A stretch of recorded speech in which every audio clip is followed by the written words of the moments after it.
El corazón del ator. Escrito por Edgar Allan Poe.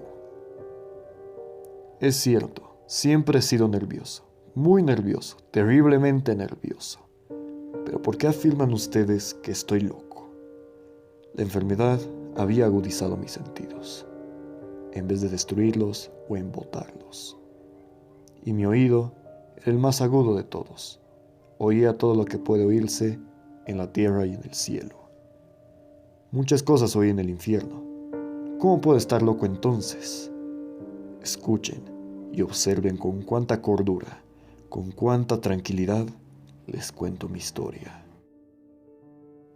Me es imposible decir cómo aquella idea me entró a la cabeza por primera vez, pero una vez concebida, me acosó noche y día. Yo no perseguía ningún propósito, ni tampoco estaba colérico.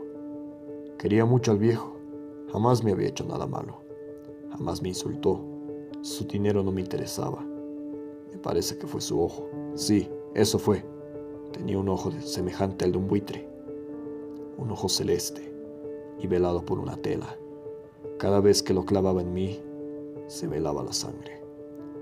Y así, poco a poco, muy gradualmente, me fui decidiendo a matar al viejo y librarme de aquel ojo para siempre. Presten atención ahora. Ustedes me toman por loco, pero los locos no saben nada. En cambio, si hubieran podido verme, si hubieran podido ver con qué habilidad procedí, con qué cuidado, con qué previsión, con qué disimulo me puse a la obra. Jamás fui más amable con el viejo que la semana antes de matarlo. Todas las noches, hacia las 12, hacía yo girar el picaporte de su puerta y la abría. Oh, tan suavemente. Y entonces, cuando la abertura era lo bastante grande para pasar la cabeza, levantaba una linterna, sorda, cerrada, completamente cerrada, de manera que no se viera ninguna luz, y tras ella pasaba la cabeza. Oh, ustedes se hubieran reído al ver cuán astutamente pasaba la cabeza. La movía lentamente, muy, muy lentamente, a fin de no perturbar el sueño del viejo.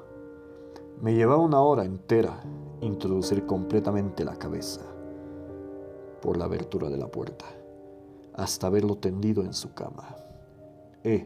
¿Es que un loco hubiera sido tan prudente como yo? Y entonces, cuando tenía la cabeza completamente dentro del cuarto, abría la linterna cautelosamente. Oh, tan cautelosamente. Sí, cautelosamente iba abriendo la linterna, pues crujían las bisagras. La iba abriendo lo suficiente para que solo un rayo de luz cayera sobre el ojo del buitre. Y esto lo hice durante 7 largas noches, cada noche a las 12. Pero siempre encontré el ojo cerrado, y por eso me era imposible cumplir mi obra. Porque no era el viejo quien me irritaba, sino el mal de ojo, y por la mañana, apenas iniciado el día, entraba sin miedo en su habitación, y le hablaba resueltamente, llamándolo por su nombre, con voz cordial, y preguntándole cómo había pasado la noche. Ya ven ustedes que tendría que haber sido un viejo muy astuto para sospechar que todas las noches, justamente a las 12, iba yo a mirarlo mientras dormía. Al llegar la 8ª noche, procedí con mayor cautela que de costumbre al abrir la puerta. El minutero de un reloj se mueve con más rapidez de lo que se movía mi mano. Jamás antes de aquella noche había sentido el alcance de mis facultades, de mi sagacidad. Apenas lograba contener mi impresión de triunfo, pensar que estaba ahí, abriendo poco a poco la puerta, y que él ni siquiera soñaba con mis secretas intenciones o pensamientos. Me reí, entre dientes ante esta idea, y quizá me oyó, porque lo sentí moverse repentinamente en la cama, como si sobresaltara. Ustedes pensarán que me eché hacia atrás, pero no.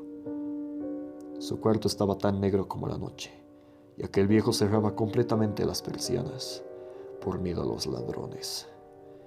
Yo sabía que le era imposible distinguir la abertura de la puerta, y seguí empujando suavemente. Había ya pasado la cabeza y me disponía a abrir la linterna, cuando mi pulgar resbaló en el cierre metálico y el viejo se enderezó en el lecho, gritando: «¿Quién está ahí?». Permanecí inmóvil, sin decir palabra. Durante una hora entera no moví un solo músculo, y en todo este tiempo no oí que volviera a tenderse en la cama. Seguía sentado, escuchando, tal como yo lo había hecho, noche tras noche, mientras escuchaba en la pared los taladros cuyo sonido anunciaba la muerte. Oí de pronto un leve quejido, y supe que era el quejido que nace del terror. No expresaba dolor o pena, o no, era el ahogado sonido que brota del fondo del alma cuando el espanto la sobrecoge. Bien conocía yo ese sonido. Muchas noches, justamente a las 12, cuando el mundo entero dormía, surgió de mi pecho, ahondando con su espantoso eco los terrores que me enloquecían. Repito que lo conocía bien. Comprendí lo que estaba sintiendo el viejo y le tuve lástima, aunque me reía en el fondo de mi corazón. Comprendí que había estado despierto desde el primer leve ruido. Cuando se movió en la cama, había tratado de decirse que aquel ruido no era nada, pero sin conseguirlo. Pensaba, no es más que el viento en las chimeneas, o un grillo que chirrió una sola vez. Se había tratado de darse ánimo con esas suposiciones, pero todo era en vano, porque la muerte se había aproximado a él, deslizándose furtiva, y envolvía a su víctima, y la fúnebre influencia de aquella sombra imperceptible era lo que lo movía a sentir, aunque no podía verla ni oírla. A sentir la presencia de mi cabeza dentro de la habitación.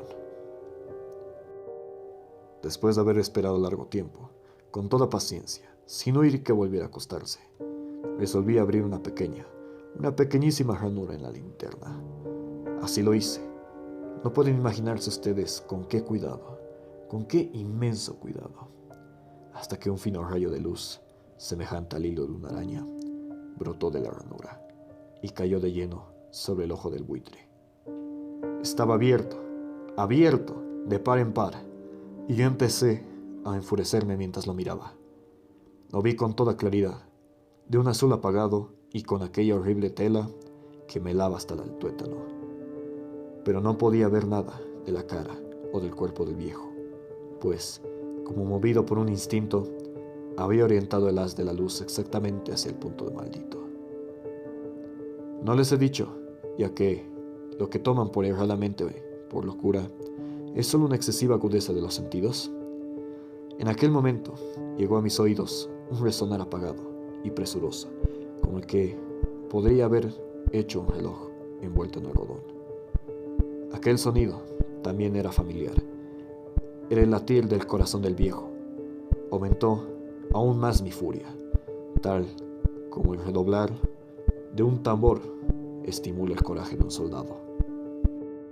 Pero incluso entonces me contuve y seguí callado. Apenas si respiraba. Sostenía la linterna de modo que no se moviera, tratando de mantener con toda la firmeza posible el haz de luz sobre el ojo. Entretanto, el infernal latir del corazón iba en aumento. Se hacía cada vez más rápido, cada vez más fuerte, momento a momento. El espanto del viejo tenía que ser terrible, cada vez más fuerte, más fuerte. ¿Me siguen ustedes con atención? Les he dicho que soy nervioso. Sí, lo soy.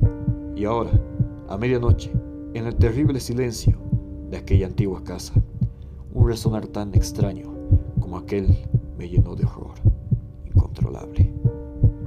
Sin embargo, me contuve todavía algunos minutos y permanecí inmóvil, pero el latido crecía cada vez más fuerte, más fuerte.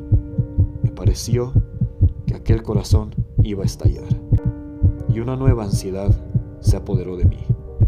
Algún vecino podría escuchar aquel sonido. La hora del viejo había sonado, lanzando un alarido. Abrí del todo la linterna y me precipité en la habitación. El viejo clamó una vez, nada más que una vez. Me bastó un segundo para arrojarlo al suelo y echarle encima el pesado colchón. Sonreí alegremente al ver lo fácil que me había resultado todo. Pero durante varios minutos el corazón siguió latiendo con un sonido ahogado. Claro que no me preocupaba, pues nadie podía escucharlo a través de las paredes. Cesó, por fin, de latir. El viejo había muerto. Levanté el colchón y examiné el cadáver. Sí, estaba muerto, completamente muerto. Apoyé la mano sobre el corazón y la mantuve así largo tiempo. No se sentía el menor latido. El viejo estaba bien muerto. Su ojo no volvería a molestarme. Si ustedes continúan tomándome por loco, dejarán de hacerlo cuando les describa las astutas precauciones que adopté para esconder el cadáver. La noche avanzaba, mientras yo cumplía mi trabajo con rapidez, pero en silencio. Ante todo, descuarticé el cadáver. Le corté la cabeza, brazos y piernas. Levanté luego 3 planchas del piso de la habitación y escondí los restos en el hueco.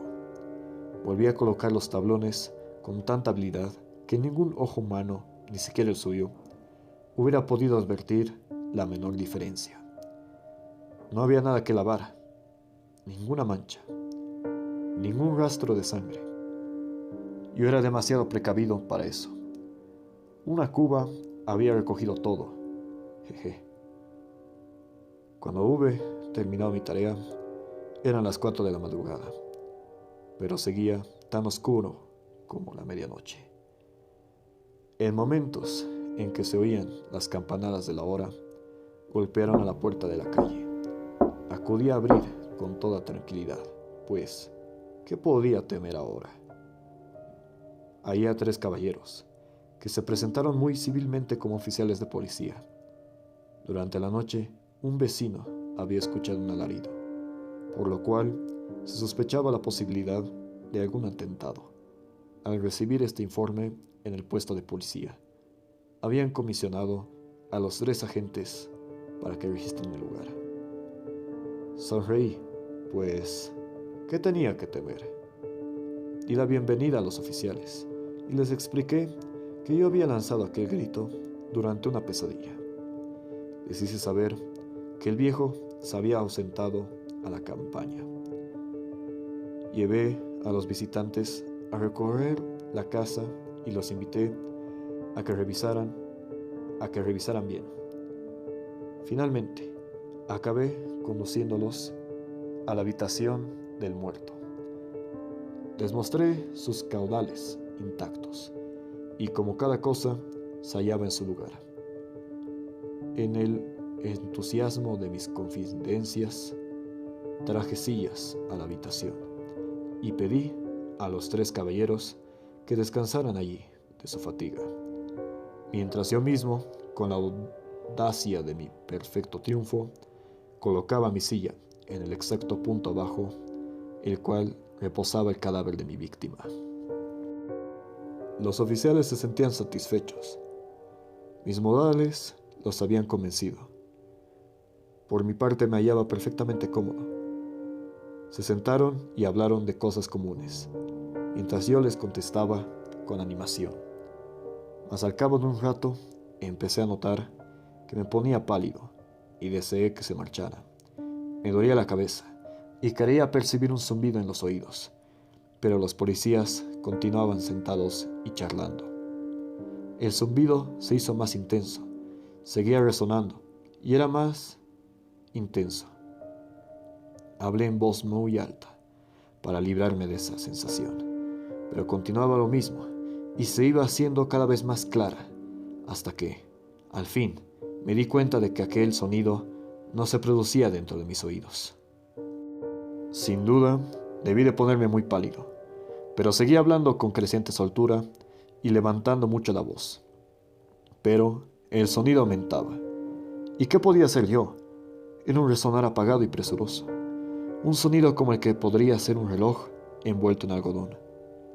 Yo jadeaba, tratando de recobrar el aliento. Sin embargo, los policías no habían oído nada. Hablé con mayor rapidez, con vehemencia, pero el sonido crecía continuamente. Me puse en pie y discutí sobre las insignificancias en voz muy alta y con violentas gesticulaciones, pero el sonido crecía continuamente. ¿Por qué no se iban? Anduve de un lado al otro, a grandes pasos, como si las observaciones de aquellos hombres me enfurecieran, pero el sonido crecía continuamente. Oh Dios, ¿qué podía hacer yo? Lancé espumarajos de rabia, maldije, juré, balanceando la silla sobre la cual me había sentado. Raspé con ella las tablas del piso, pero el sonido sobrepujaba todos los otros y crecía sin cesar. Más alto, más alto, más alto. Y entre tanto, los hombres seguían charlando plácidamente y sonriendo. ¿Era posible que no oyeran? Santo Dios, no, claro que oían y que sospechaban. Sabían y se estaban burlando de mi horror. Sí, así lo pensé y así lo pienso hoy. Pero cualquier cosa era preferible a aquella agonía. Cualquier cosa sería más tolerable que aquel escarnio. No podía soportar más tiempo sus sonrisas hipócritas. Sentí que tenía que gritar o morir. Y entonces, otra vez, escuchen, más fuerte, más fuerte, más fuerte, más fuerte. Basta ya de fingir, malvados. Oye, confieso que lo maté. Levanten esos tablones. Ahí, donde está latiendo. Es horrible.